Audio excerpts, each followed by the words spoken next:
उल्फत बदल गई, कभी नीयत बदल गई।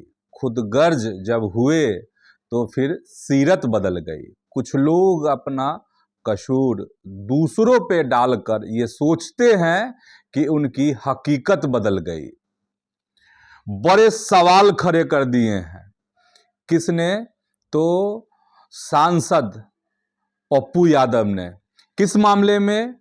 तो नीट छात्रा कांड के मामले में। और पप्पू यादव ने कहा है कि इस मामले में एक राजनेता और मंत्री के पुत्र जो हैं शामिल हैं। और तब सवाल ये खड़ा होता है कि आखिर किसको बचा रही है सम्राट चौधरी की पुलिस।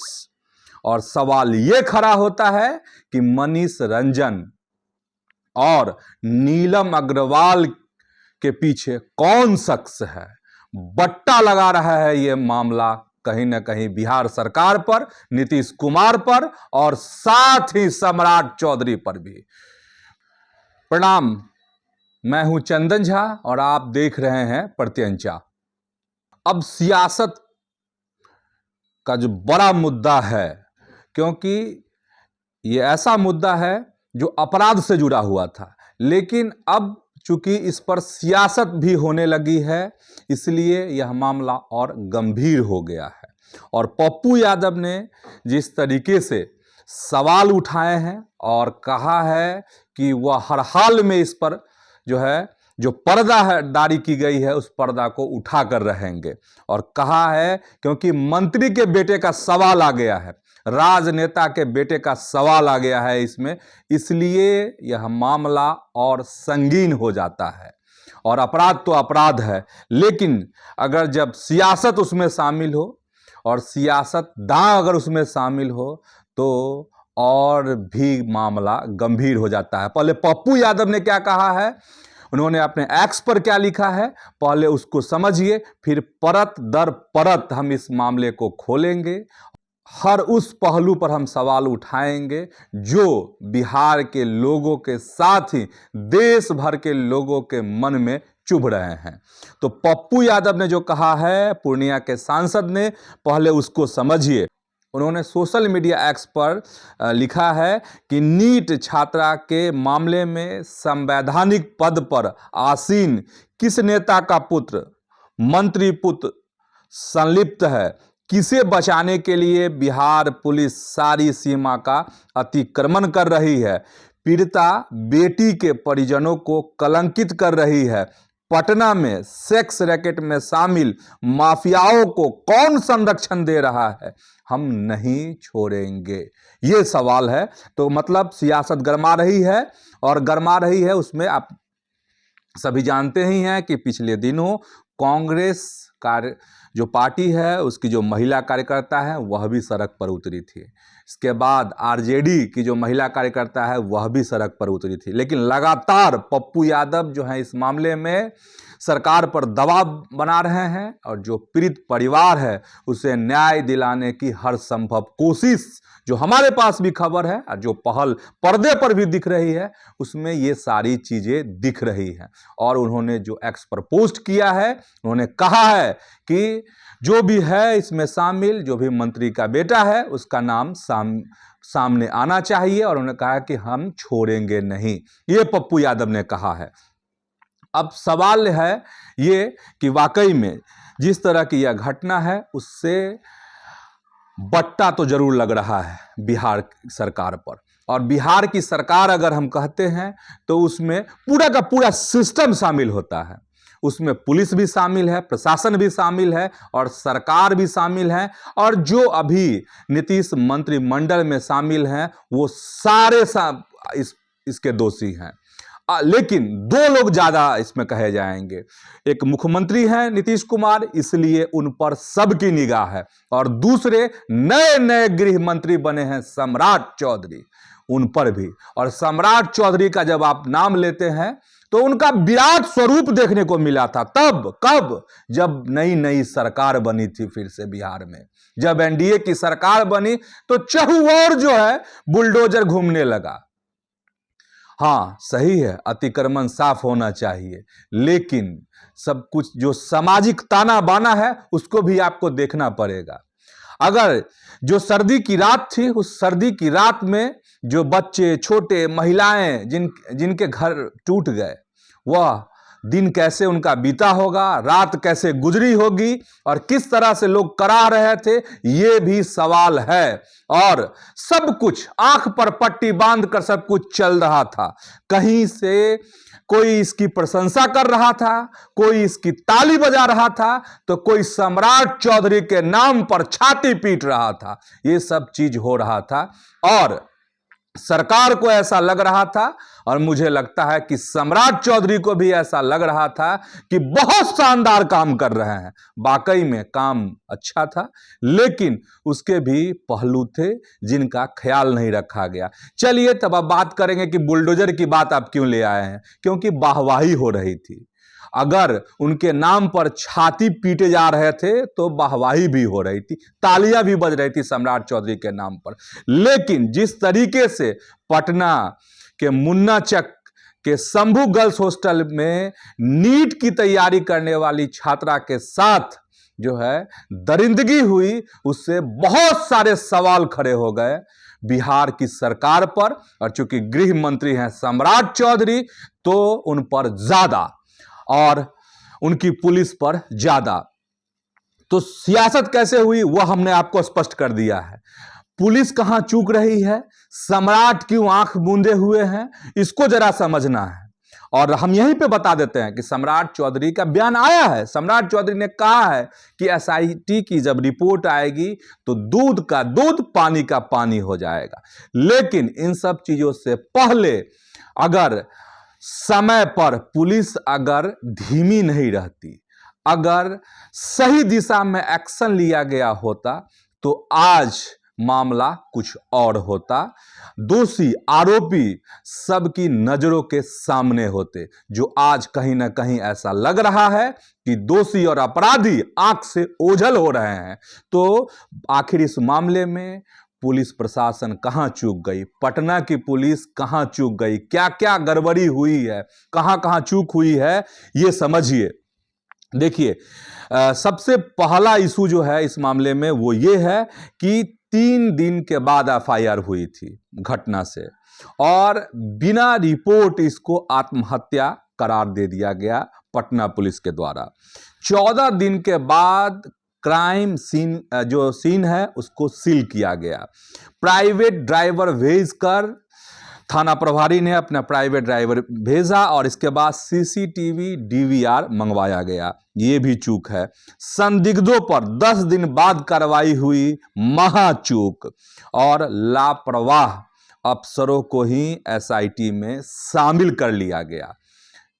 इसको क्या कहेंगे, ये भी सरकार की लापरवाही। अब एक एक करके परत दर परत बातों को थोड़ा विस्तार से इस मामले में समझ लीजिए। देखिए, 3 दिन बाद एफआईआर दर्ज हुई थी। घटना जो है ये 6 जनवरी 2026 की है, लेकिन एफआईआर जो है 9 जनवरी को हुई। इसके बाद क्या होता है कि प्रभात जो मेमोरियल अस्पताल है उसमें इलाज से असंतुष्ट परिवार क्या करती है, उस छात्रा को, जो पीड़ित छात्रा है, उसको मेदांता ले जाती है। कब? तो 10 जनवरी को। और 11 जनवरी को उस दोपहर में उस छात्रा की जान चली जाती है, मौत हो जाती है, उसका निधन हो जाता है। अब ठीक है, 12 जनवरी को पोस्टमार्टम कराया गया और बॉडी जो है परिजनों को सौंप दी गई। ये हुआ। 13 जनवरी को पटना की पुलिस एक प्रेस रिलीज जारी करती है, बयान जारी करती है, और जिसमें कहा जाता है कि स्त्री रोग विशेषज्ञ की जांच में यौन हिंसा की पुष्टि नहीं हुई है। 8 जनवरी को छात्रा के यूरिन में नींद की गोलियों का डोज पाया गया और छात्रा की मोबाइल की सर्च हिस्ट्री में 24 दिसंबर को सुसाइड और 5 दिसंबर को नींद की दवा के संबंध में सर्च किया गया था। ये पुलिस की थ्योरी है, ठीक है। इसके 2 दिन बाद, मतलब 15 जनवरी की शाम में जो है और देखिए पोस्टमार्टम की रिपोर्ट जो है पीएमसीएच से नहीं आती है, उससे पहले ये 13 जनवरी की बात है। पुलिस की थ्योरी 15 जनवरी को पोस्टमार्टम रिपोर्ट आती है और उस रिपोर्ट में कहा जाता है कि यौन हिंसा मतलब रेप से इनकार नहीं किया जा सकता है और छात्रा के शरीर पर जगह जगह चोट के निशान थे। ये जो पोस्टमार्टम की रिपोर्ट है उसमें इस बात का जिक्र होता है। अब देखिए दूसरी लापरवाही, 14 दिन के बाद जो है क्राइम सीन जो है उसको सील किया जाता है। ये हुआ था और 3 दिन तक कोई गंभीर जांच इसकी नहीं हुई। जो पटना के चित्रगुप्त नगर की जो थाना प्रभारी हैं रोशनी कुमारी को इस घटना की जानकारी कदम कुआं थाने से मिलती है और जिस वक्त इस घटना की जानकारी मिलती है वह गांधी मैदान में मीटिंग में थी विभागीय। इसके बाद जो है वह अस्पताल पहुंचती हैं रोशनी कुमारी, लेकिन घटना स्थल मतलब जो शंभू गर्ल्स हॉस्टल है वहाँ वह नहीं जाती हैं। और क्या होता है आगे कि 14 दिन के बाद मतलब 20 जनवरी को शंभू हॉस्टल को सील किया गया। तब तक हॉस्टल से बाकी छात्राओं को घर भेज दिया जाता है और साफ सफाई कर दी जाती है। ये हो गया। अब देखिए जो चित्रगुप्त नगर के जो थाना प्रभारी हैं रोशनी कुमारी, वह खुद घटनास्थल पर नहीं जाती है, उनको घटनास्थल की जानकारी नहीं रहती है। ये उनका जो प्राइवेट ड्राइवर था उसने मीडिया को बताया और मीडिया रिपोर्ट में इस तरह की बात आई है और मीडिया रिपोर्ट के मुताबिक ये है कि जो एसएचओ हैं रोशनी कुमारी जो है खुद नहीं गई और अपने प्राइवेट जो गाड़ी चालक है उनका उसको डीवीआर लाने के लिए सीसीटीवी का भेजती हैं और ड्राइवर भी क्या करता है वह अपने कुछ दोस्तों के साथ उस हॉस्टल में जाता है, फिर वहां से वो सीसीटीवी डीवीआर लाता है। देखिए इंटरेस्टिंग। इसके बाद क्या होता है कि संदिग्धों पर 10 दिन बाद कार्रवाई होती है और जब बहुत हंगामा होने लगता है, जब हर तरफ से मरमरिंग होने लगती है, मीडिया में इस सवाल को और इस घटना पर जब तरह तरह से सवाल उठने लगते हैं, मीडिया रिपोर्टिंग होने लगती है, तब जो है इस मामले में पुलिस कार्रवाई करती है। वो भी किस पर? तो मनीष रंजन पर। और मनीष रंजन जो है ये कौन है? तो जिस घर में जिस मकान में हॉस्टल चल रहा था उसका मालिक है मनीष रंजन। ठीक है, तो उसको पुलिस गिरफ्तार करती है। और हॉस्टल चलाने वाली कौन है? तो नीलम अग्रवाल। हाँ, नीलम अग्रवाल हैं।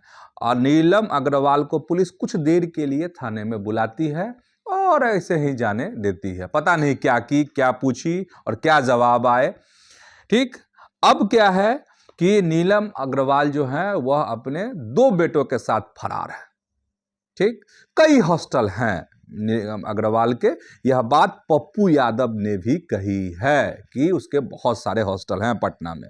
ठीक, अब क्या होता है कि 9 जनवरी को नीलम अग्रवाल जो हॉस्टल की मालकिन होती है, जो हॉस्टल चलाती है शंभू गर्ल्स हॉस्टल, वह 9 जनवरी को अस्पताल पहुंचती है और पीड़ित जो छात्रा है उसके परिजनों से कहती है कि आप जो है केस वापस ले लीजिए क्योंकि हॉस्टल की बहुत बदनामी होगी, ये कहती है। आप समझिए थाने गई थी लेकिन कुछ ही देर में उसको छोड़ दिया गया, तो लापरवाही हो गई पुलिस की। अब देखिए, और अब फरार है बेटों के साथ। अब क्या है, जो अफसर जिन पर आरोप लगे, जो पोस्टमार्टम की जो रिपोर्ट आई है उससे अलग जो थ्योरी गढ़ी गई, वैसे लोगों को ही एसआईटी में इसमें शामिल कर दिया गया। ठीक है, अब एसआईटी में जो शामिल किए गए वो कौन है? तो सिटी एसपी परिचय कुमार, ठीक, और एएसपी अभिनव कुमार। ठीक है, इन पर है आरोप कि इन लोगों ने आंखें बंद कर ली, मूंद ली। ठीक है, मतलब जिस तरीके से इनको उस समय में कार्रवाई करनी चाहिए थी, जितनी तत्परता दिखानी चाहिए थी, वह तत्परता नहीं दिखाई गई, ऐसा आरोप है इन पर। इन अफसरों पर, और इन लोगों को एसआईटी में शामिल किया गया है। अब ठीक हो गई। अब देखिए पटना पुलिस क्या की है, जो पीएमसीएच की रिपोर्ट थी उसको वेरीफाई करने के लिए अब उसको एम्स को वही रिपोर्ट दी गई, और एम्स जो है उस रिपोर्ट पर काम कर रही है। एम्स से अभी रिपोर्ट नहीं आई है। 5 डॉक्टरों की टीम बनाई गई है उस रिपोर्ट की समीक्षा के लिए, जो पीएमसीएच पोस्टमार्टम वाली जो रिपोर्ट है उसकी। ठीक, और भी है तकनीकी चीजें, हम संक्षेप में आपको बताने की कोशिश कर रहे हैं। तो अब उस आधार पर पटना पुलिस उस रिपोर्ट का इंतजार कर रही है, क्योंकि पटना पुलिस की जो थ्योरी थी वो है कि नींद की गोली खा ली, ये हुआ वो हुआ, हम इसका जिक्र कर ही दिए हैं तो हम फिर रिपीट नहीं कर रहे हैं ताकि वीडियो बड़ा नहीं हो जाए।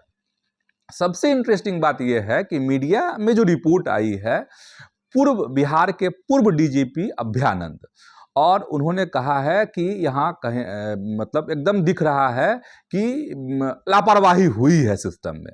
और उन्होंने कहा कि ये जो पोस्टमार्टम की रिपोर्ट है वो रिपोर्ट सिर्फ भेजी गई है पटना एम्स को, तो उस रिपोर्ट में से कुछ काट छांट करके कुछ फिर रिपोर्ट बनेगी।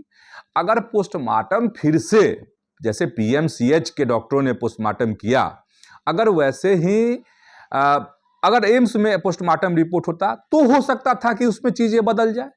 तो रिपोर्ट के आधार पर रिपोर्ट बनेगी तो बहुत ज्यादा इसमें कुछ बदलाव जो है नहीं होना चाहिए, ऐसा कहा है बिहार के पूर्व डीजीपी अभ्यानंद ने। समझ गए, बड़े अफसर रहे हैं अभ्यानंद, ईमानदार अफसर रहे हैं, और उन्होंने इस तरह की बात कही है। मतलब ये है कि अब इसमें एक सवाल और बाकी है, और सवाल ये बाकी है जो शुरुआत में हमने कहा, जो ट्वीट है, एक्स पर पोस्ट है सांसद पप्पू यादव का, जिसमें कहा उन्होंने कि संवैधानिक पद पर बैठा हुआ राजनेता, मंत्री का पुत्र, तो सबसे अगर कहिए तो जब ये नई सरकार बनी, बुलडोजर आपने चलाया सम्राट चौधरी जी, बहुत बढ़िया, बहुत अच्छा, ठीक है। लेकिन अब सवाल यह है कि इतनी बड़ी घटना हुई जिस पर ऐसा लग रहा है कि बट्टा लग रहा सरकार को, आखिर इतना वक्त क्यों लग रहा रिपोर्ट में? आखिर सवाल यह भी है कि सम्राट चौधरी ने अपने बयान दिए थे, कहा था उन्होंने कि दूध का दूध पानी होगा, पानी अलग हो जाएगा, दूध अलग, एकदम सब स्पष्ट क्लियर हो जाएगा। लेकिन जिस तरीके से एक सांसद ने सवाल उठाया है, वैसे में जनता तो जानना चाहती ही है, बिहार की, देश के लोग जानना चाहते हैं, और आपके साख पर भी यह बट्टा है कि आपको लोग एक अलग छवि के तौर पर देख रहे थे कि सम्राट चौधरी के पास गृह मंत्रालय गया है तो तुरंत एक्शन होगा, तो वो चीज इस मामले में अब तक नहीं दिखी है। ये सवाल है, और सवाल आपके कंधे पर जिम्मेदारी और बढ़ जाती है। क्यों? इसलिए क्योंकि राजनेताओं पर सवाल खड़े हो रहे हैं। मंत्री का नाम नहीं आया है, लेकिन इशारा कर रहे हैं पप्पू यादव कि मंत्री का बेटा शामिल है, इसलिए आपकी जिम्मेदारी और बढ़ जाती है कि अगर ये गलत है तो क्या सही है, कौन इसके आरोपी हैं, कौन दोषी है, कौन लील गया आखिर उस छात्रा को, उस मासूम छात्रा को जिसने जहानाबाद से चलकर पटना पहुंचकर बड़े सपने देखने की हिमाकत की थी, जो डॉक्टर बनना चाहती थी, लाखों लोगों को नया जीवन देने का जिसके मन में सपना था, जो ठान कर बहुत कुछ आई थी पटना, वह इस दुनिया से चली गई, तो इन्हें इंसाफ मिलेगा कि नहीं? और वो दोषी, वो राजनेता, वो मंत्री आखिर कौन है, उनका बेटा कौन है, वो सामने आते हैं कि नहीं? और सवाल ये, इसीलिए सवाल है कि आखिर किसको बचा रही है सम्राट की पुलिस? बताइए आप, बिहार की जनता बेसब्री से इंतजार कर रही है, और अब ऐसा लग रहा कि धैर्य टूटता जा रहा है। तो फिलहाल आज की सियासत में इतना ही। ऐसे ही आप अपनी प्रत्यंचा के साथ जुड़े रहिए, खबरों से अपडेट रहिए, और साथ ही यूट्यूब पर इसको सब्सक्राइब कीजिए, फेसबुक पर पेज को फॉलो कीजिए, वीडियो अच्छा लगा हो तो लाइक कीजिए, शेयर भी कीजिए। धन्यवाद, प्रणाम।